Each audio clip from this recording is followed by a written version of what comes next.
Good morning, comic book fans. Welcome back to Comics in 5 Minutes. I'm Evelyn O'Shorty, and yeah, it's been a few days. I run a small comic book store, but I'm the only one who's here, so Free Comic Book Day really does take it out of me a little bit, and I was a bit frazzled. A couple of takeaways from Free Comic Book Day before we get started.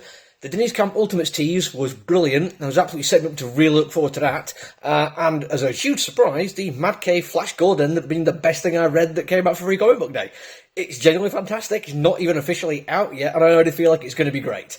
But we're here to review an actual comic book. This is actually out, and we're going to look at Ain't No Grave. And for people who watch this channel for a while, you will know that I am really into Wild West stories. The fact that it's Scott Young and Jorge Corona working together means this comic book might as well be called Ain't No Grave. I hope you enjoy it, Shorty.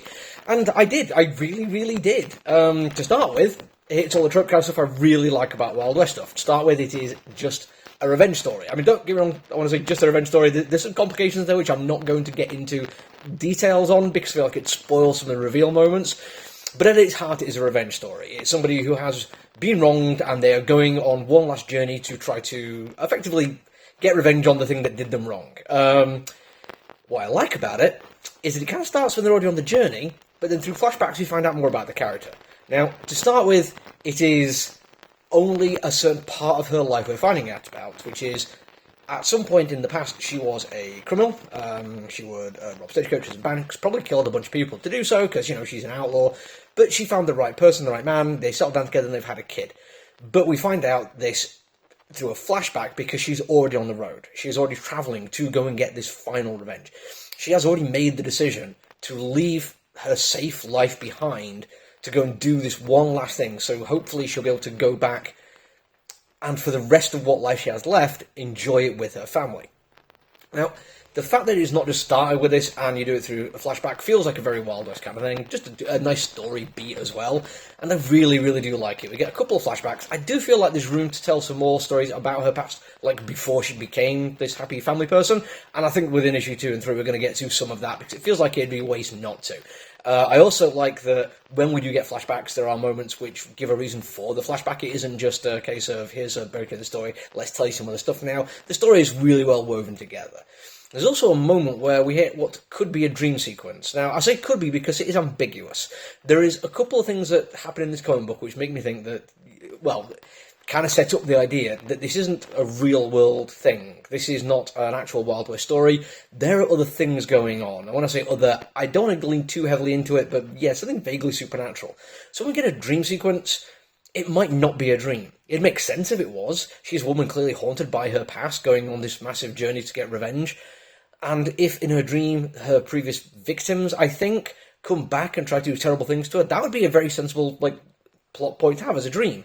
But it might not be. It might actually be that there are ghosts going on here. And that's cool. I mean, Above Snakes a while ago ended up on one of my best of the year lists, and that one was clearly mixing supernatural with the Wild West tropes, and it worked absolutely brilliantly. If it doesn't, though, if we don't get too far into that, at least for this first issue, if we just take it all as read that it is just a dream, it's still beautiful. Because I really need to talk about Jorge Corona and Jean-Francois. And Jean-Francois has a surname, but I'm really going to struggle to pronounce it, so I'm going to leave that one off. I tried to find them on social media so I can tag them in this, because their colouring is absolutely spectacular, but I can't find them anywhere. If somebody knows who this person is and sticks this video in front of them, I just want to let you know, Jean-Francois, I absolutely love your stuff. Don't get me wrong. Jorge Corona is an amazing artist. I only really got heavily on board when I spotted they were doing Batgirls, and I really vibed off the energy and the dynamism they brought to the page. I mean, these characters constantly looked like they were in motion. The cape work was spectacular. Everything about it jumped out. In Ain't No Grave, we're going a slightly different route. Yes, there is a couple of action sequences in there, but for the most part, it's the scale of the story we're getting. There's a couple of really nice moments, one where we have page layout and a degrading size of panels and different colours and scenes to show passage of time in a very effective way. But then we also have some massive double page spreads which look absolutely beautiful and show the scope and beauty of where we are. There's one in particular, bang smack in the middle of the comic book, with our main character riding towards the sun, and some indigenous people on a mountain looking down on her, and the control of not only the setup of it, which Jorge does a fantastic job of, but the colouring. The page seems to glow, but it also has the fantastic interplay of light and darkness and shadow and glowing. It's genuinely fantastic. If I could, I would have that blown up and put as a print on my wall. It is genuinely a thing of beauty, and if no other reason you want to buy a comic book, that should be there. That should be one you consider. It is fantastic. I really, really am looking forward to the rest of it. Two tiny bits of criticism. It's going to take us over 5 minutes. I think the main character's design of her outfit is slightly busy. I feel like it takes up a little bit too much. There's an awful lot of belts and buckles, which I don't think are really necessary. It looks cool, but I think a simplified version might look cooler. And secondly, I think it costs to my head at least, it costs like $1 more than it should do. But anyway, all that not being that important, it's a fantastic comic book and I really enjoyed it. I've got more things to review this week. I'll see how many I can get in. I do apologise for being so late on this one. Until I see you all again though, look after each other everyone. Stay safe. Bye!